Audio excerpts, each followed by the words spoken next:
Hola, ¿cómo estás? ¿Qué seas? Bien, Richard, contame, ¿te acordás que en la clase de cultura vimos un concepto que se llama efecto placebo? Decime qué has investigado, que quiero conocer. Mira que pues como para iniciar con este término, pues yo investigué que se basaba en que, por ejemplo, si vos tomas un medicamento súper fuerte y realmente es una pastilla súper, pues no es una pastilla dulce, pero tu cuerpo reacciona positivamente y a esto, entonces genera como que un sentimiento de alivio. Entonces como que aunque el medicamento es falso, el sentimiento de alivio es real. Para mí eso es el efecto placebo, lo que yo investigué. Incluso también investigué una parte de la historia que habla del como que el primer término que se realizó en efecto placebo, que lo aplicó un médico que se llama Charlie Becher, que lo aplicó a los soldados, que le hacía como que un tratamiento falso, pero en este encontraba que aunque el tratamiento era falso, generaba alivios en ellos. Pero antes de eso, mucho tiempo atrás, como en el siglo XVIII más o menos, en el Alemania Anton ya aplicaba los efectos placebos, pero sin tener ese término así. Pero aparte de eso, también investigué, por ejemplo, de cómo funciona. Eso funciona en cómo la mente influye en el cuerpo, basándose en cómo la endorfina se revela en esta en base a los sentimientos de dolor. Entonces, también influye, por ejemplo, la asociación, que esta se basa por ejemplo, si vos ya tú tenías un tratamiento con una pastilla súper fuerte y la cambias por una falsa, la falsa puede generar el mismo sentimiento de alivio gracias a esta, por la costumbre en sí. También está la que se hace en contexto, en que por ejemplo un médico con bata y corbata te diga, tomate esta pasta acá a cierta hora, va a tener un efecto súper bueno en ti. Aunque el tratamiento sea falso, gracias al contexto puede influir en esta. También influye mucho en esta el lenguaje, que aunque es un término muy complejo, podemos dar que el lenguaje es como la persona que habla convincentemente a vos. Ejemplo, que a vos te digan, voy a probar este medicamento en vos, puede que vos no lo creas. A que te diga a vos, este medicamento ya lo hemos aplicado a varias personas y han funcionado y la persona ha salido totalmente curada. Que en ese factor se puede generar el efecto. También están como esas metáforas que, por ejemplo, no, que hagas esto, que con esto puedes liberarte, por ejemplo, no sé, la energía, como que la mente crea esas imágenes y también pueden indicar ese efecto en esta. También influye mucho el contexto en base a, por ejemplo, la medicina tradicional, que se basa como que, por ejemplo, no, que remedios caseros, naturales, ¿sabes? A que pues, en ese entonces o en la medicina tradicional no crean mucho en las pastillas, entonces como que hay efecto placebo no puede generarse, por ejemplo ahí tiene que darse en la teoría que tiene esta misma. Por ejemplo aquí en la occidental que se ve, por ejemplo que cree más en las pastillas que en los chamanes o brujos, entonces como que eso influye. También influye algo en el contexto que es como por ejemplo, si en un contexto creen en las maldiciones, por ejemplo que yo diga, a vos te maldicieron, puede que esta maldición genere en vos, o sea, ese efecto genere en vos que creas que realmente está maldito y tengas ese sentimiento, como no sé, de náusea, angustia, dolor. Sí, también cómo podemos relacionar estos tres en base a eso, mente, pensamiento y lenguaje, y podemos dar que por ejemplo el lenguaje es como que por ejemplo a vos de niño tengan diciendo el medicamento natural es mucho mejor que las pastillas. Eso se hacen como por ejemplo tú lo crees y como tú lo percibes en sí mismo, así mismo tiene efecto en ti. También por ejemplo el contexto como el pensamiento, que puede ser como la persona percibe entonces como que cómo lo ve, cómo cree en ella, para que así esta misma pueda indicar el alivio en la persona. Y el contexto pues también se puede basar o en la cultura, en las personas, de cómo cree, en qué factores, sea brujos, chamanes o qué figuras darle respeto. Y aparte de eso también encontré unos autores que pues fue el primero que indicó, que fue Charlie Becker, que fue el que dijo que el efecto placebo sí era verdad porque lo aplicaba a los soldados y pudo dar argumento en base a este. También está el de Paulo, que habla del conocimiento clásico, que es como los perros, la salivación, ¿me entiendes? En base a eso pues incluye también el efecto placebo en nosotros, a eso se refiere con eso, que Paulo también aparte de eso. Y también habla Sapir y Ward, que habla del lenguaje y pensamiento, que se habla con que por ejemplo el lenguaje puede influir en que el lenguaje es muy complejo y así le cuesta expresar el dolor. Asimismo es de complejo encontrarle como una cura y aplicar en el efecto placebo. Y aparte de eso pues es como que no es ni bueno ni malo el efecto placebo, ya que pues el efecto placebo no es que te pueda curar el cáncer en sí, pero un factor bueno es que sí puede generar como, no sé, un alivio en base a la depresión, ansiedad o temas así similares. Y pues ya como para concluir en base a un ejemplo que te quería dar, era como que por ejemplo vos tomes un café y que pienses que tiene cafeína.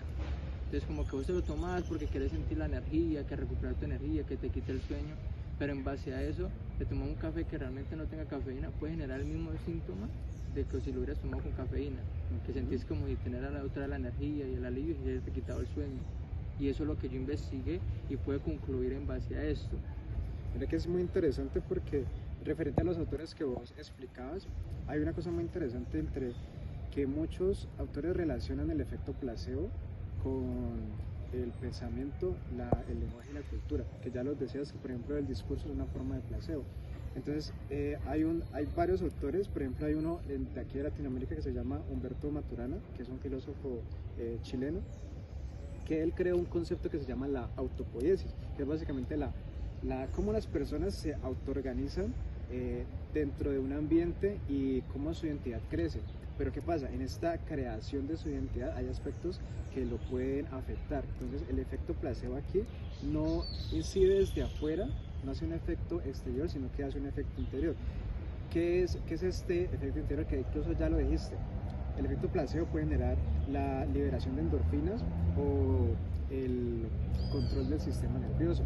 Entonces, ¿qué pasa? En un ejemplo más claro que propone Maturana es que cuando llega un paciente a una consulta médica, pues él puede llegar nervioso, puede llegar confiado, pero el discurso que le da el doctor, el lenguaje que utiliza puede generar o confianza o miedo o nerviosismo. Entonces, si el doctor le dice, sí, usted es propenso a tener cáncer, por ejemplo, entonces el paciente se va a poner en un estado de que voy a tener cáncer. Entonces, ese discurso que genera el doctor genera un pensamiento en el paciente que lo afecta en su sistema nervioso.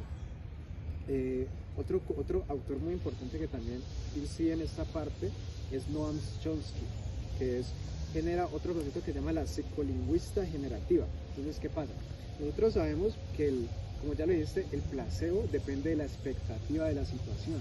Entonces, cuando hay una persona que tiene una expectativa de voy a ganar algo, o voy a perder algo, o me voy a enfermar, no me voy a enfermar, entonces esto genera en la persona un pensamiento que influye en su bienestar, en su sistema nervioso. Entonces él concibe frente a esto otro concepto muy importante que es el innatismo del lenguaje. ¿Esto qué significa? Que todas las personas tienen una gramática universal desde que nacen. Entonces cuando un niño está muy pequeño y le empieza a doler la cabeza o le empieza a doler el estómago, entonces llega la mamá con un discurso diciéndole, mira, este medicamento que puedes llegar a saber feo, le propone lo cambia como un caramelo mágico. Entonces el niño se lo cree, se toma ese caramelo y eventualmente piensa que se va a curar y que lo va a ayudar. Entonces en la conclusión de eso, él se cura. Entonces Noam Chomsky se hace una relación muy clara con el efecto placebo, a pesar de que la teoría de él no se enfoca en eso, pero uno la puede llevar a los momentos de que la expectativa genera en la persona un aspecto fisiológico que regula o desregula su sistema nervioso. Otro autor que también favorece esta relación es Fabrizio Benedetti, donde dice que las personas, como ya lo dije, tienen expectativas verbales, donde el discurso toma un protagonismo importante dentro de cómo la persona entiende una situación. Entonces, uno podría concluir que la relación que tiene el lenguaje y sobre todo el pensamiento y la cultura dentro de la persona genera un ambiente de expectativas frente al que pueda llegar a pasar. Entonces, nosotros cuando tenemos un examen, un parcial, tenemos la expectativa de ganarlo o perderlo. Entonces, si lo perdemos, pues, ¿qué va a suceder en nosotros? ¿Qué sucede en ti cuando pierdes un parcial? Pues ese sentimiento de angustia, de miedo, uy, la cagué, frustración, sí. Porque muchas veces uno estudia y cuando se da cuenta de que le dan una nota y la nota es mala, entonces uno piensa, entonces no soy suficiente, no estoy lo suficiente. Entonces ese efecto placebo del discurso del evento del parcial genera un pensamiento y también una cultura. Una cultura, ¿por qué? Porque las personas, cuando entienden que ciertas cosas que hacen generan un aspecto negativo o positivo, las personas empiezan a crear una forma de ser. ¿sí? De estudiar, de relacionarse con nosotros para aprender más o incluso para no aprender más. Entonces, el lenguaje y el pensamiento de la cultura frente al efecto placebo tiene una relación muy clara, porque esto de las situaciones contextuales que en donde estamos generan una reacción fisiológica en nosotros. Y eso fue básicamente lo que yo investigué frente al efecto placebo. Y todo lo que tú dijiste fue muy interesante y lo voy a tener en cuenta en el futuro porque vivimos en un ambiente donde muchas cosas nos afectan, el pensamiento, los discursos, y tenemos que aprender cómo hacer que ese efecto placebo funcione para nosotros y no contra nosotros. Sí, no, realmente es algo que a mí me pareció muy interesante y como lo mencionabas con los autores, el tema de la cultura también influye mucho en esta, como estamos diciendo, cómo relacionamos todo esto y cómo esto influye entre nosotros, también como que puede o potenciar o influir en el efecto placebo y realmente siento que podríamos abarcarlo de cierta manera positiva hacia nosotros mismos. Y pues ya. Vale. Muchas gracias. Dale. Fue muy productiva esta charla. Sí. Chao.